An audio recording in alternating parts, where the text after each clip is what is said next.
Hi everybody, it's Dawn from Crafting on the Green. I hope you're well. Today I wanted to show you how to make this really quick, cute little gift box slash card type thing. I saw this design on Pinterest for a lady called In the Pink Designs. So thank you very much. It's a beautiful box. So I just wanted to show you what I did with it. So I've got two here that I've already made, and I'm going to make another one to show you. This one was my first one. I didn't add a magnet in here, so it's just a box that will stand up like a card, and you can pop some goodies in here. Whereas this one I did decide to add a magnet. It's not that you can see, but it's hidden under here, and it just helps it keep closed. But you can still stand it up like a card if you so wish. And in here I've managed to fit quite nicely, there's still a little bit of room left. We've got some chocolate buttons and a tea bag, so cute little gift.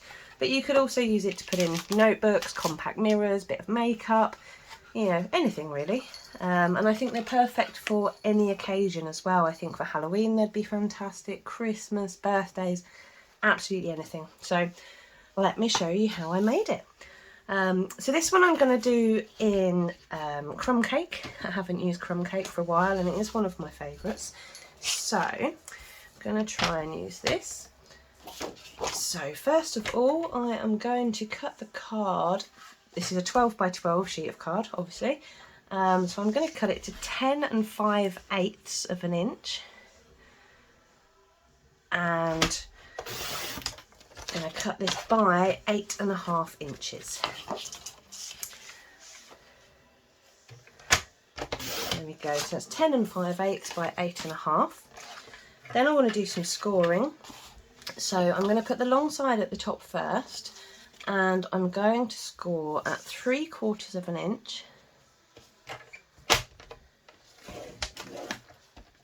And then 5.25 inch. And finally 6 inches. And then I'm going to turn it around and I'm going to score at 3.25 inches, 4 inches,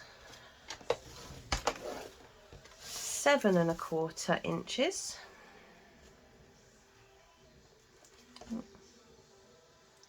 try and get that right. So that's 7.25 inches, and finally 8 inches. Okay. So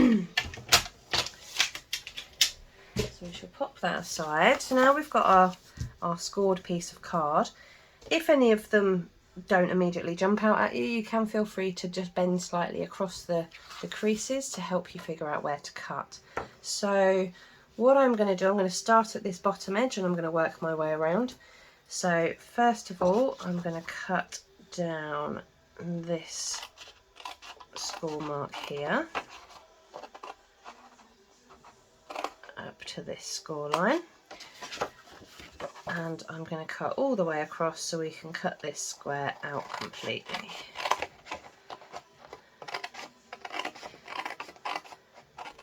You can still use your trimmer as well if you're confident enough at this point. So then we're going to snip up here, up to that score line, and again across here.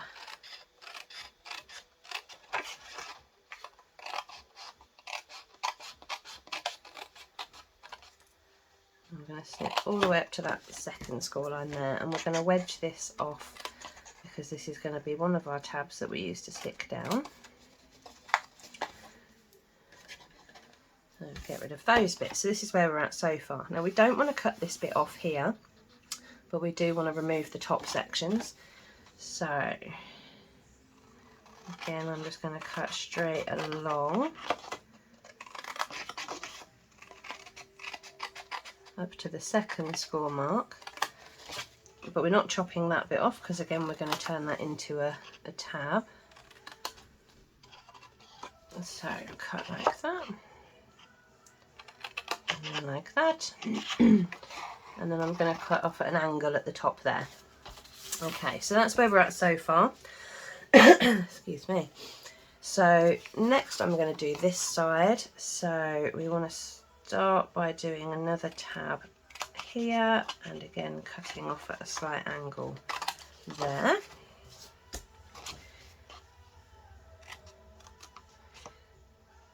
Okay, so we've got another tab here. This section here I'm just going to cut along the score line. I don't want to wedge these in, I just want them to stay straight. Same for this side, but we do want to just wedge this one as well.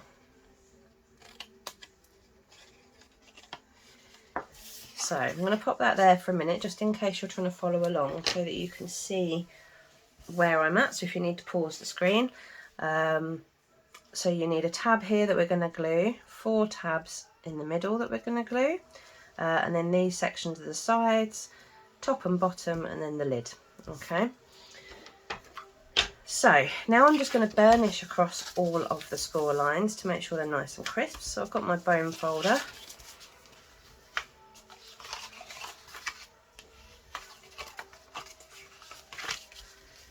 Just like that.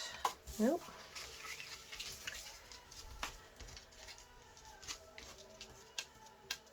Oh, I can't pick that one up.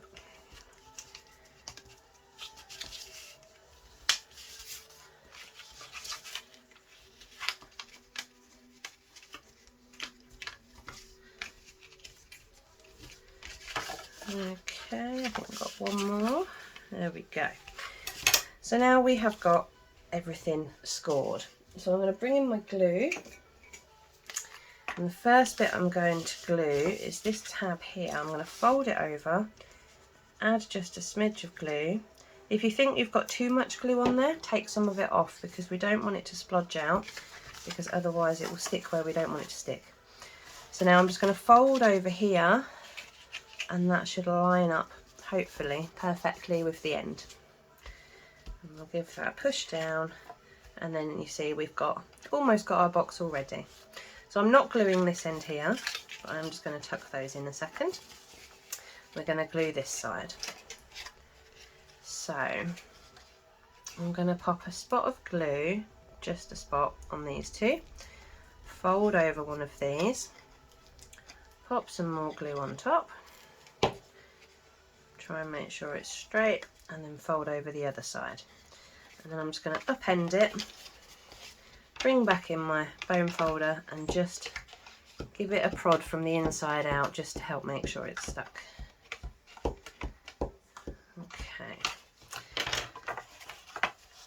And there we have the base of our box. So if you want to add magnets, which I am going to do on this one, so I've got a stack of magnets here. I just got them off Amazon. They're not particularly expensive. So we want 2 of those. And then I'm going to bring in my glue dots. Now, to start with, I always leave my magnets stuck together, because obviously if you have it the other way around, they will repel, and we don't want them to repel. So I start by leaving them stuck together. Lay it over the top of your glue dot, so when you pick it up, it lifts up. Pop that somewhere around here. I wouldn't do it too close to the edge, otherwise it might poke out through the DSP that we're going to stick over the top. Now I know that I want a glue dot going onto this side, so as I take it off, it's the side under my finger, not my thumb.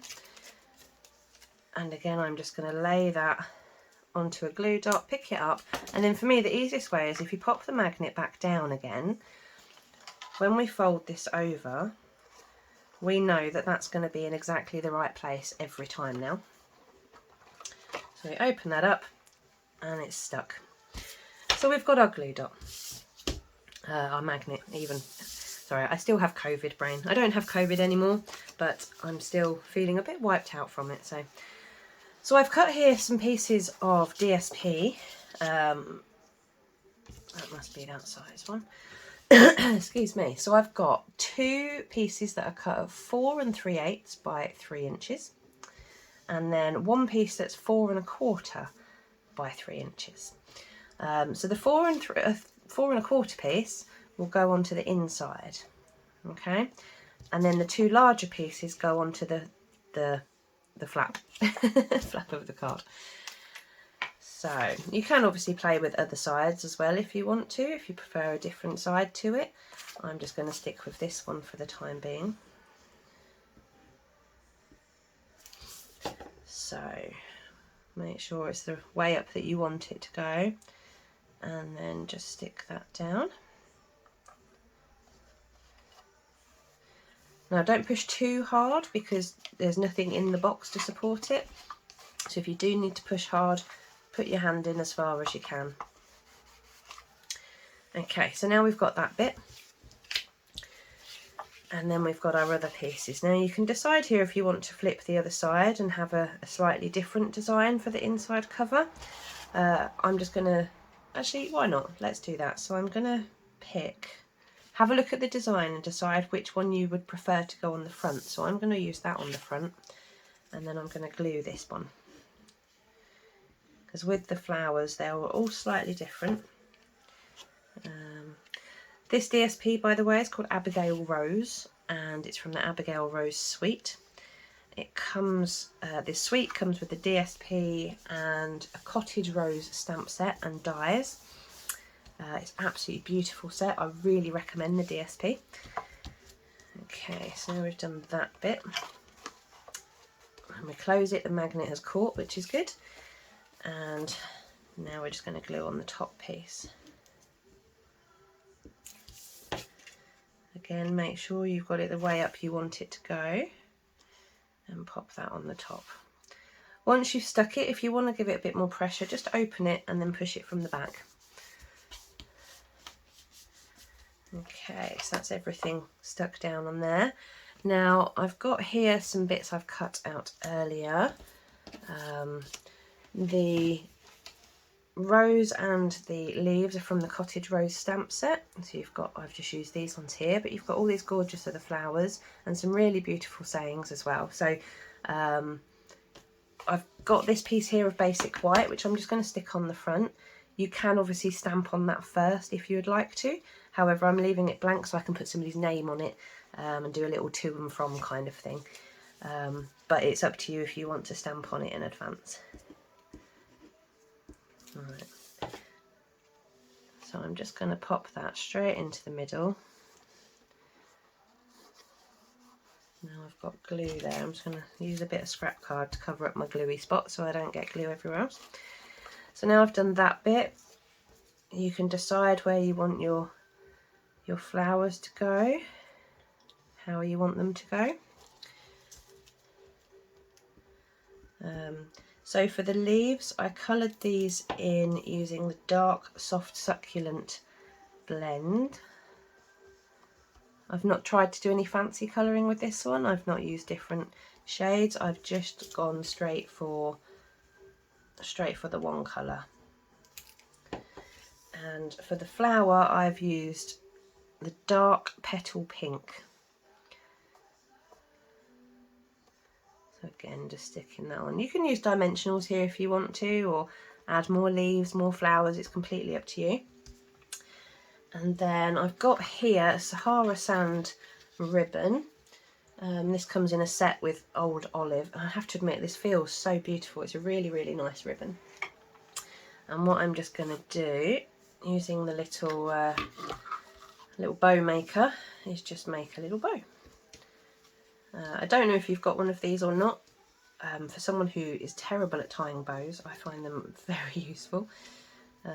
It might look a bit fiddly, but trust me when I say it makes it so much easier. So I'm just going to snip that off. And there we have a cute little bow. See, just like that. So I'm just going to tidy up this end a bit. And then bring back in my glue dots. Pop one of those under the centre of your bow. And then you can decide where you want to pop it. I'm actually going to trim that end just a touch more. There we go. Okay, and basically that is our box done. So nice and straightforward, not too long to do, not too tricky. And as I say, it's a perfect little gift box. If you want, you can add another piece of card in here if you want to write on it. and then you just fill it with your treats. So again, I'm going with my chocolate buttons and some decaf tea. It fits in there nice and snugly. And then I've got a little gift. So how cute are they? Aren't they perfect?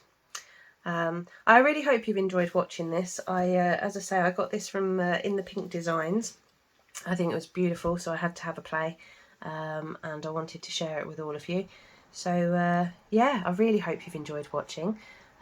If you haven't already subscribed, please do. I do try to do regular videos where I can, and I look forward to bringing you something else next week. Thanks for watching. You take care. Bye bye.